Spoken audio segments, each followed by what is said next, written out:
after such a positive 2 weeks ago or 10 days ago against Wales, heading into the autumn? How are the guys feeling? Yeah, the mood's really positive. It's great to get a really good win. Obviously, first time we'd won there in a long time in Wales, so it was great to get that win and just build on the momentum we had from Georgia and previous to that against Italy and France. I think that was the first time we won 3 Six Nations games in a row for a long time, and yeah, it's just trying to build on this now and not take it for granted, because we've got a tough game away from home at the weekend. So we've just got to keep doing what we're doing. And but yeah, very positive in camp. Everyone's buzzing. So it's just trying to keep that buzz there and just build on what we're doing, really. Yeah, how much emphasis has been placed on continuing to rack up the wins? Because it's something over the last few seasons that you guys have been capable of some really great performances, but haven't always backed it up over a long period. How much emphasis has been placed on delivering the W's over the next few weeks?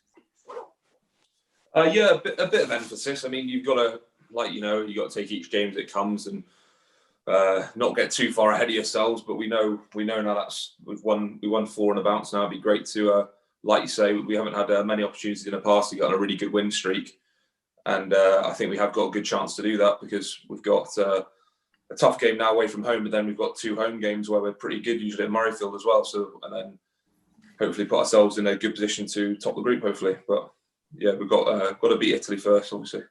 Yeah. Thanks, Thomas. Darren? Hi, Hamish. November is usually a month of big crowds filling out Murrayfield. Just how different is this tournament format without crowds going to be for you and the rest of the team? Yeah, it is difficult. I think we're used to it now because we've been playing, obviously, the first few games for club as well. So we maybe had 6 club games before we went into that Georgia game. I have to say the Georgia game was pretty weird at Murrayfield, like the first international without a crowd. But I think it's one of those things you just got to go pretty quick and get used to it, because it's going to be like that for the foreseeable future. Obviously, some good news out today about a possible vaccine and stuff. So who knows where we'll be come Six Nations time. But right now, it is what it is, and you've just got to try and get on with it, really.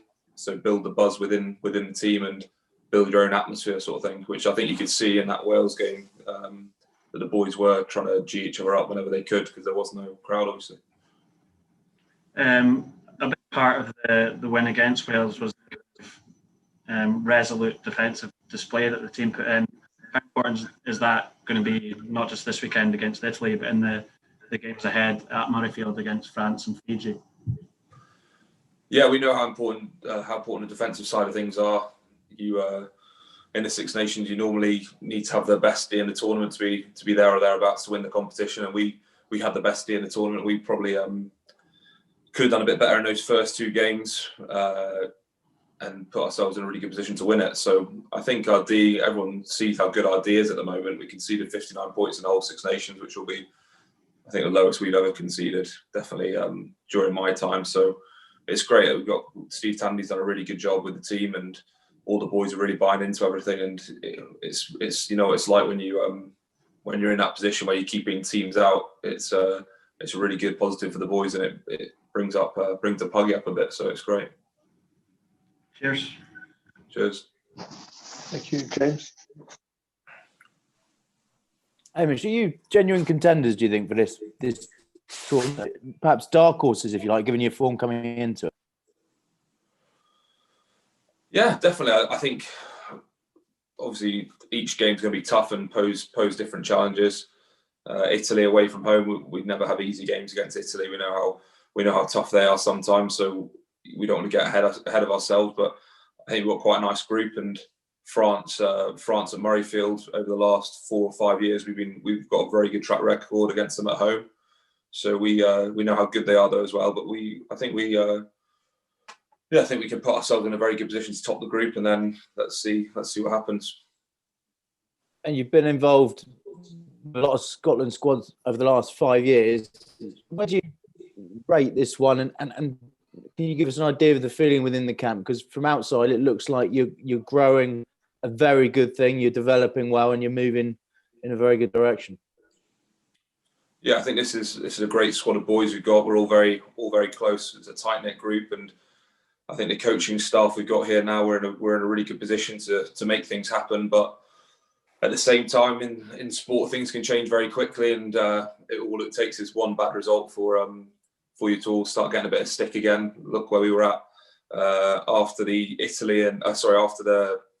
Ireland and what were the first two games? Ireland and England game. You know, some of the media were on our case of it and saying this and that, and saying the coaching stuff wasn't right. And it just shows in sports one of those things, and sometimes it's a fickle old thing, sport. So we've got to keep this going and keep performing well. We know how good we are as a group and what we're capable of, but you just got to keep that at bay sometimes and prove it with the results. Thanks, James. Gavin? Sorry, go on.